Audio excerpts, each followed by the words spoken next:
Nang dahil gusto ng palaboy na ito ng inumin, bigla na lang may isang bato na inihagis sa kanyang baso. Ang palaboy ay tumahimik, pero nang kunin niya ito pala ay isang barya.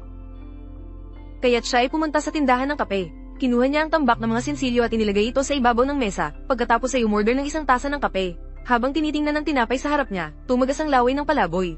Sinukli niya ang kanyang bulsa at kumuha ng 2 barya na mayroon siya. Pero sinabi ng may-ari ng tindahan na hindi ito sapat. Ang palaboy ay napilitan lamang na umalis na may pagkadismaya. Ngunit bigla, binigyan siya ng may-ari ng tindahan ng tinapay ng walang bayad. Nang buksan ng palaboy ang kanyang tinapay, natagpuan niya ang card na pangbati sa loob nito. Siya ay naantig sa mga salitang iyon.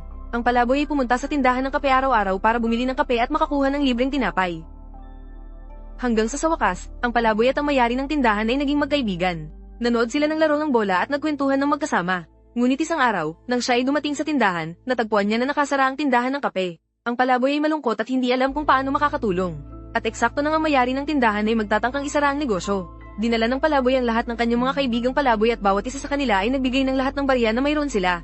Ganito ang paraan upang makaligtas ang tindahan.